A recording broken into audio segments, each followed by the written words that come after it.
होली का क्रम 13 तारीख को शायद होली जलेगी, 14 तारीख को गुरंडी रहती है, होली खिलाती है।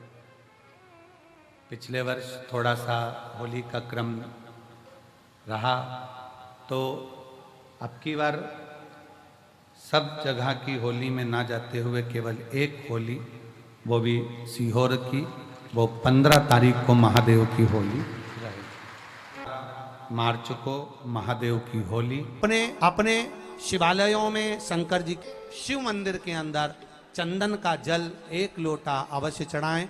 महादेव की होली अवश्य मनाएं। होली आ रही है, लगी नहीं रिया की होली जैसा है। दिवाली आती है तो लगता ही नहीं कि दिवाली जैसा है। राखी आती तो लगता ही नहीं राखी जैसा है। सारे त्योहार फीके हो गए गुरुजी। हमने कहा त्योहार फीके नहीं हुए, त्योहार का कलर फीका नहीं हुआ, त्योहार का रंग फीका नहीं हुआ है। बस त्योहार वही है, गुलाल वही है, मिठाई वही है, गुजिया पपड़िया वही है, खुरमे चकरी वही है, पपड़िया वही है, गुजिया वही है, इंसान वही है। बस बाजार में से जो रौनक समाप्त नहीं हुई है, रौनक आपके भीतर की समाप्त हो गई। आपके भीतर इतनी ईर्ष्या भराती गई, इतनी ईर्ष्या भराती गई, इतनी ईर्ष्या भराती गई कि वो ईर्ष्या के कारण, उस अहंकार के कारण, उस अहम के कारण तुम एक दूसरे से मिलना पसंद नहीं कर पाते। पहले के लोग कहते थे हमारे यहाँ जब होली होती थी इतने लोग आते थे, मिलने जाते थे, गुलाल लेकर जाते थे। आजकल तो कोई दिखता नहीं है। कारण केवल इतना सा है, तुम्हारा अहंकार, तुम्हारा ईगो, तुम्हारा अभिमान तुम्हें अपने घर से बाहर नहीं निकालता। तुम घर से बाहर नहीं निकलते अपने अहंकार के कारण, अपनी काया के कारण, अपनी अभिमतता के कारण। आप दूसरे से मिलना पसंद नहीं करते। जरा सा कोई ने कलर लगाया तुम्हें क्रोध आ गया, जरा सा किसी ने गुलाल लगाया तुम्हें गुस्सा आ गया, जरा सा कोई आया भाभी जी भैया जी करके गुलाल लगा गया, तुम न न न न न न न न न कहां जाओ। इतने वीआईपी हो गए, इतने वीआईपी हो गए, इतने वीआईपी हो गए कि अपने त्योहारों से भी दूर हो गए। मेरा निवेदन है, होली का त्योहार आ रहा है, उस फागुन के त्योहार में मेरा देवाधिदेव महादेव माता पार्वती के साथ होली खेलता है, मेरा कृष्ण कन्हैया राधा रानी के साथ होली खेलता है। आप भी अपने इष्ट मित्रों के साथ होली खेलिए और दिल से खेलिए। अरे सीहोर में, सीहोर जिले में एक होली होती थी। उस होली का नाम हमने पिछली बार बदल दिया था। कौन सी होली कर दी थी? महादेव की होली। पिछली बार हमारे सीहोर जिले में हमेशा होती आई थी वो होली, थोड़ा उसका नाम हमने चेंज कर दिया था, तो उसको महादेव की होली कर दिया था। मेरे सीहोर जिले के रहने वाले सभी रहवासियों से, जिले भर के निवासियों से निवेदन करना चाहूंगा, वो पुरानी होली को बंद कर महादेव की होली नाम दिया गया है। शिव मंदिर में जाना है, चंदन का जल शिव जी को 1 लोटा चढ़ाना। एक बात अपनी जिंदगी में उतार कर रखो, शंकर भगवान को घी का दिया भी लगाओ तो तुम्हारे घर में जो असली घी हो, थोड़ा सा भले 1 पत्ती लगाओ, भले इतनी सी बत्ती जलाओ, पर असली घी की जलाओ। शिव जी को अगर चंदन भी लगा रहे हो तो असली लगाओ। शंकर भगवान को चावल भी चढ़ा रहे हो तो असली चढ़ाओ। शंकर भगवान को अगर अष्टगंध भी चढ़ा रहे हो तो असली चढ़ाओ। केमिकल का कोई चीज मेरे महादेव को मत चढ़ाओ जिससे भगवान शिव की मूर्ति नष्ट हो। ऐसी कोई चीज मेरे महादेव को ना चढ़ाओ। अगर शंकर भगवान के साथ आप होली खेल रहे हो तो चंदन का पानी शंकर भगवान को चढ़ाइए, अष्टगंध का जल भगवान शिव को चढ़ाइए। करो तैयारी, आ रहा है त्रिपुंड धारी महादेव की होली। बड़े आनंद के साथ मेरा निवेदन, अपने शिवालयों में, शंकर जी के मंदिरों में, सीहोर जिले के प्रत्येक शिव मंदिर के अंदर चंदन का जल 1 लोटा अवश्य चढ़ाएं। महादेव की होली अवश्य मनाएं और भाव के साथ 5 मंदिर हम भी जाएंगे। कोई जुलूस नहीं, कोई क्रम नहीं, बस बाबा को आराम से जल चढ़ाना ही एक नियम है और बाबा को जल चढ़ाएंगे।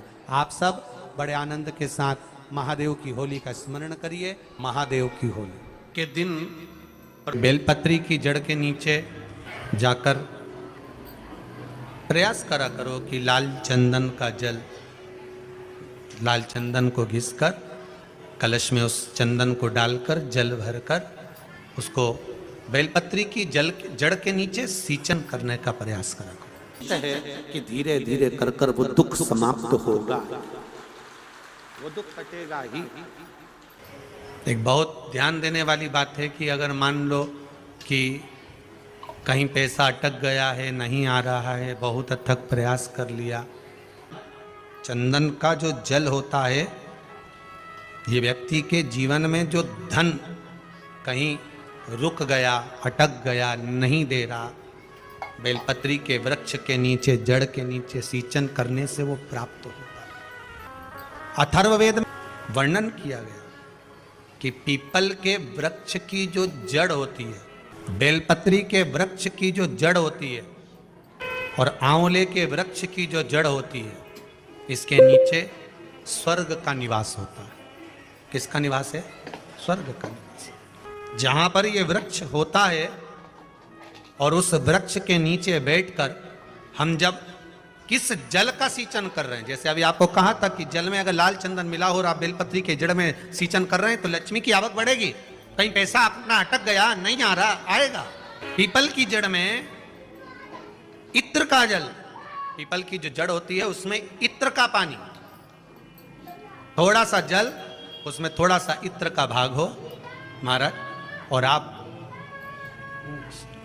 भगवान पीपल देव, पिपलेश्वर महादेव का स्मरण कर कर पीपल की जड़ में अगर जल चढ़ा रहे हैं और मान लो शरीर में कोई कष्ट हो गया है, शरीर में कोई रोग हो गया है, कोई मालूम पड़े ये हाथ 4 दिन से दुख रहा है या 4 दिन से ये नस दब गई है या ये कमर दब रही है, तो आप 2-4 दिन कर कर देखो। कलश के अंदर जल, जल में इत्र का थोड़ा सा भाग, पीपल की जड़ के नीचे आप उसका सींचन करिए पिपलेश्वर महादेव के नाम से। उस जल को थोड़ा सा भाग लेकर आ जाओ उसी में से जो चढ़ाया है, और उस स्थान पर जहां कष्ट है उसको लगाना प्रारंभ करिए। 2 दिन 3 दिन कर कर देखो। प्रैक्टिकल करने में क्या जाता है? सियोर वाला महाराज झूठ बोल रहा हो तो कभी कभी अगर ऐसा लगे जीवन में कि दुख बहुत ज़्यादा आ गया है, बहुत तकलीफ आ गई है, तो लाल चंदन को घिसकर उस लाल चंदन का लेपन भगवान शंकर पर कर कर फिर पानी चढ़ाओ। अगर कोई संकट भारी है और नहीं कट रहा, जैसे किसी नारी का गर्भ नहीं ठहर रहा, 15 साल हो गए, 20 साल हो गए, 25 साल, जैसे इसने लिखा एक माता ने कि 18 साल की बेटी हो गई थी पर संतान में पुत्र नहीं, तो उसने भाव से कथा सुनी। ऐसे आपके भीतर अगर 20 साल हो गए, 25 साल हो गए, 30 साल हो गए, संतान का सुख ही नहीं है, लाल चंदन का लेपन बाबा भोलेनाथ पर करना प्रारंभ करो। पीठिका पर लाल चंदन का लेपन करना प्रारंभ करो। लाल चंदन से बाबा का श्रृंगार करना प्रारंभ करो। एक बेलपत्री पर लाल चंदन, दोनों पत्ती नीचे वाली, जो नीचे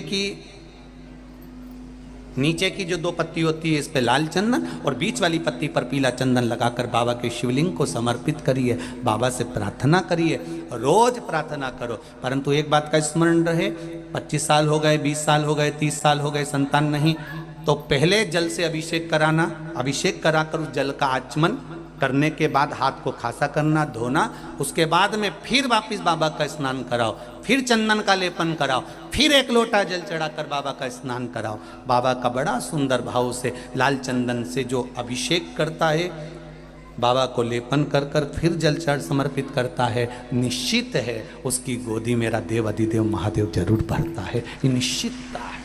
हम तो बेटियों से भी कहते हैं, जिसका विवाह नहीं हो रहा हो, 25 साल, 30 साल, 27 साल, 28 साल, 32 साल, 40 साल हो गए हो, नहीं हो रहा हो बेटा बेटी का विवाह, उसे लाल चंदन का प्रयोग अशोक सुंदरी वाली जगह पर 7 बिंदी लाल चंदन की लगाकर 7 बेलपत्र 7 बिंदी पर रखिए और महाराज अपनी कामना कर कर भगवान से आइए। बाबा देगा, करेगा, 3-4 महीने में विवाह पक्का करेगा। ये लाल चंदन की महत्वता है शिव तत्व। रोग बढ़ गया, बेलपत्री के वृक्ष के नीचे दीप लगाना प्रारंभ करो। बाबा से विनती कर कर घी का दिया लगाइए बेलपत्र वृक्ष के नीचे, बाबा से निवेदन करो, रोग निवारण।